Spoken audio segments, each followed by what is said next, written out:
سلامتی ہے ان آنکھوں پہ جو ہدایت پہ نظریں جمائے بیٹھی ہیں، ان کانوں پہ جو ذکر خیر کے منتظر رہتے ہیں، اور ان قدموں پہ جو ہدایت کی راہ پہ گامزن ہیں۔ سر، نظریہ ارتقاء یعنی ایولیوشن کے حوالے سے آپ نے پہلے بھی بات کی ہے، مگر اس میں ایک سوال بار بار ہمارے سامنے آ جاتا ہے حضرت آدم علیہ السلام کے حوالے سے۔ آیا کہ ان کی اثر نو تخلیق کی گئی، یا جو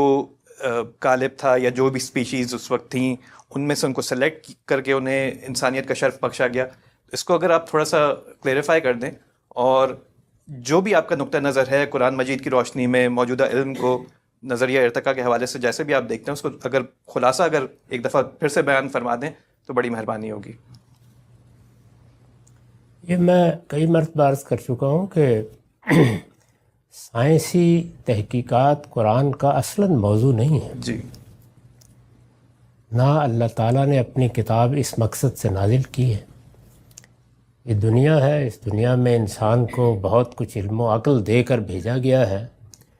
تو وہ تحقیق بھی کرتا ہے، اس کے اندر جستجو بھی ہے، وہ ماضی کو بھی جاننا چاہتا ہے، حال کو بھی جاننا چاہتا ہے، مستقبل کو بھی جاننا چاہتا ہے۔ ہم اس وقت دیکھ رہے ہیں کہ اس کی کوئی ایسی بڑی ضرورت تو نہیں پڑ گئی تھی، لیکن ہم کوشش کر رہے ہیں کہ چاند پر بھی ہو آئیں، مریخ پر بھی ہو آئیں۔ اگر آگے جانے کی کوئی سہولت ہو تو وہاں بھی جانے سے دریغ نہیں کریں گے۔ جی،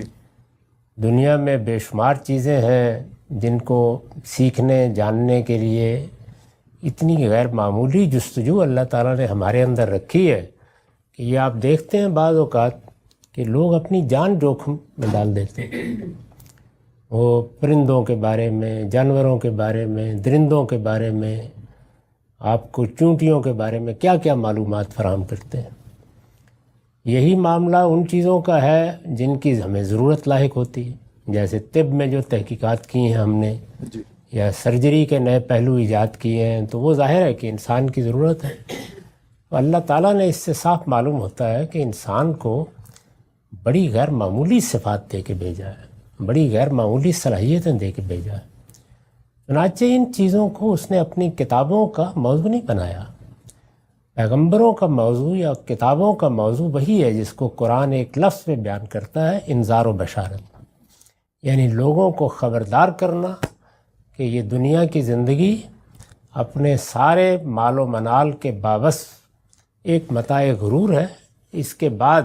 وہ دنیا آنے والی ہے جس میں تمہیں ابدی طور پر جینا ہے، تم اس کی تیاری کرو۔ اصل موضوع یہی ہے۔ اس لیے جو لوگ قرآن مجید سے سائنس برآمد کرنے کی کوشش کرتے ہیں وہ یہ غلط کام کرتے ہیں، یہ نہیں کرنا چاہیے۔ جو کچھ ہے وہ کیا ہے کہ اللہ تعالیٰ کو اب اس مقدمے کو واضح کرنا ہے، یعنی یہ دنیا عارضی ہے، میں اس کائنات کا خالق ہوں، میں تنہا ہوں، اور ایک دن تم نے میرے حضور میں ملاقات کے لیے اٹھنا ہے۔ یہ بنیادی بات ہے۔ اس کو واضح کرنے کے لیے انسان کے سامنے دلائل پیش کیے جاتے ہیں، استدلال کیا جاتا ہے۔ دلائل آفاقی بھی ہیں، انفسی بھی، یعنی اس کائنات کی طرف توجہ دلائی جاتی ہے، اس میں دلائل پیش کیے جاتے ہیں۔ نفس انسانی کی طرف، ہمارے باطن میں بھی ایک دنیا ہے، ایک جہان اصغر ہے، اس کی طرف توجہ دلائی جاتی ہے۔ ایسے ہی علم و عقل کے مسلمات، ان کی طرف توجہ دلائی جاتی ہے۔ ماضی کی تاریخ وہ سنائی جاتی ہے۔ تو اس مقدمے کے اس بات کے لیے یہ سب باتیں ہوتی ہیں۔ اس ذیل میں جب آفاق کا ذکر آتا ہے اور یہ بتایا جاتا ہے کہ تم انسان ہو، تمہاری کیا حیثیت ہے، کیسے پیدا ہوئے تھے، تو توجہ دلانے کے لیے، یعنی انسان کے لیے اللہ نے اہتمام کیا کیا، اس کو کن مراحل سے گزارا، کس طرح بنایا، کس موقع پر بنایا، فرشتوں کا نقطہ نظر کیا تھا، یہ سب چیزیں انسان کو اس دنیا میں اسے کیا کرنا ہے یہ بتانے کے لیے سمجھائی جا رہی ہیں۔ یعنی اصلاً کوئی سائنس یا ماضی یا تاریخ بیان کرنا مقصود نہیں ہے۔ اس میں قرآن مجید ظاہر ہے اللہ کی کتاب ہے، تو وہ کوئی بات جب بیان کر دیتا ہے تو اس میں دو چیزوں کو ملحوظ رکھتا ہے۔ ایک یہ کہ جو اس کا اس وقت مخاطب ہے اس کے لیے وہ آئنسٹائن کا نظریہ اضافیت نہ بن جائے، اس لیے کہ کتاب کا اصل مقصد ہی فوت ہو جائے گا۔ یعنی ایسے اسلوب میں بیان کیا جائے کہ اس وقت کے مخاطب کے ذہن میں کوئی الجھن نہ پیدا ہو اس سے، یعنی اس کے لیے وہ ایک سادہ علم کی جگہ رہے، لیکن اللہ بیان کر رہا ہے تو بیان ایسے کیا جائے کہ حقیقت کے خلاف نہ ہو، یعنی دونوں چیزیں اس میں ملحوظ ہوں۔ اس میں ہمیں بھی بعض ضمناً معلومات حاصل ہو جاتی ہیں۔ تو میں اس طرح کے تمام معاملات میں یہ زاویہ نظر رکھتا ہوں، یعنی اصلاً ہمیں کوئی معلومات دینا مقصود نہیں تھا، وہ ضمناً از راہ عنایت اللہ تعالیٰ نے جب بات بیان کی ہے تو حاصل ہو گئی ہیں۔ جو کچھ حاصل ہوا ہے اس میں میرے نزدیک زیادہ مواقع پر تو قرآن کا اسلوب بہت اجمال کا ہے۔ مثلاً وہ کسی جگہ یہ کہہ دے گا کہ ہم کیچڑ سے ایک آدمی بنانے والے ہیں، بشر بنانے والے ہیں، کہیں یہ کہے گا کہ ہم نے انسان کو کھنکھناتی مٹی سے بنایا ہے، کہیں یہ کہے گا کہ ہم نے اس کو تراب سے بنایا ہے، یعنی مختلف الفاظ میں بالاجمال بات بیان کر دے گا۔ ایک مقام قرآن مجید میں ایسا ہے اور وہ سورہ سجدہ میں ہے جہاں کم و بیش مراحل بیان کر دیے ہیں۔ اس کی بھی ایک وجہ ہے کیوں وہاں بیان کیے ہیں،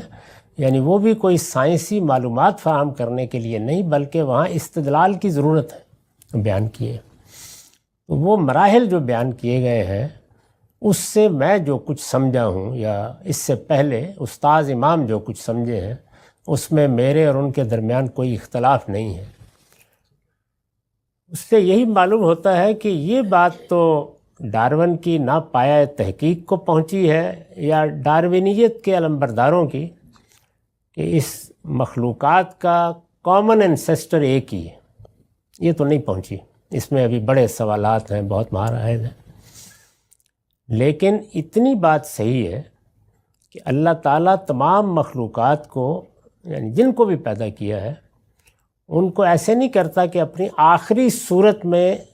اول پیدا کر دیتا ہے، بلکہ ان کو پیدا کرتا ہے ایک را اور خام صورت میں اور پھر ان کا تسویہ کرتا ہے۔ یعنی ایک لفظ تو یہاں اختیار کیا گیا نا، کامن انسیسٹر کی جو تھیری ہے اس میں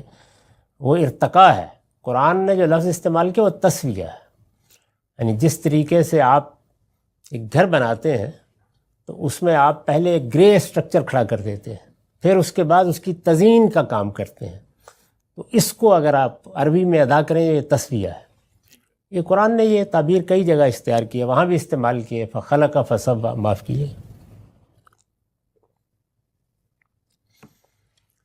اس میں ہر مخلوق کے بارے میں یہ قیاس کیا جا سکتا ہے کہ ایسے ہی ہوا ہے۔ چنانچہ بہت سی چیزیں ہمارے بالکل مشاہدے میں، یعنی ہم یہ دیکھتے ہیں کہ جو پھل پیدا کیے گئے تھے، جو ہماری خوراک کی چیزیں پیدا کی گئی تھیں، ان کی پہلی صورتیں وہ نہیں تھیں جو اب ہیں، یعنی وہ تسویے سے گزرتی ہیں۔ اور یہ تسویہ عام طور پر یعنی اور بھی ذرائع ہیں اس میں ماحول کردار ادا کرتا ہے، بہت سے عوامل کردار ادا کرتے ہیں، لیکن زیادہ تر یہ مثال کے طور پر آپ کے درختوں میں، پودوں میں پیوند کاری سے تسویہ ہوتا ہے، اور جانوروں میں عام طور پر یہ اختلاط سے ہوتا ہے، یعنی پیدا کرتا چلا جاتا ہے اس کائنات کا پروردگار، پھر ان میں سے بعض بہت کامل چیزوں کو لے کر یعنی جو بظاہر یعنی اضافی صورت میں ہوتی ہیں ان کو آپ ملاتے چلے جاتے ہیں، تو ملاپ کے نتیجے میں ایک بریڈنگ کا عمل ہوتا ہے اور اس سے تسویہ ہوتا چلا جاتا ہے، نئی سے نئی صورتیں بنتی چلی جاتی ہیں۔ ہوتی وہ ایک ہی صنف ہے لیکن اس صنف میں بے انتہا تنوع پیدا ہو جاتا ہے اور گویا اس کی بڑی تزئین ہو جاتی ہے، تو یہ تسویہ کا عمل ہے۔ تو وہاں یہ بیان کیا گیا ہے کہ ہم نے انسان کو جب بنایا تو اس میں بھی یہی کیا ہے، یعنی پہلے مرحلے میں اس کا حیوانی وجود بنایا ہے،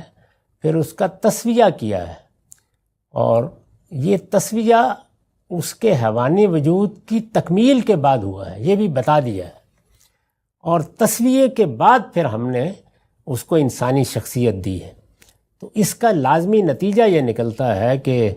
حیوانی وجود کی جو صورتیں بھی پیدا ہوئیں اور وہ ہزاروں لاکھوں ہو سکتی ہیں،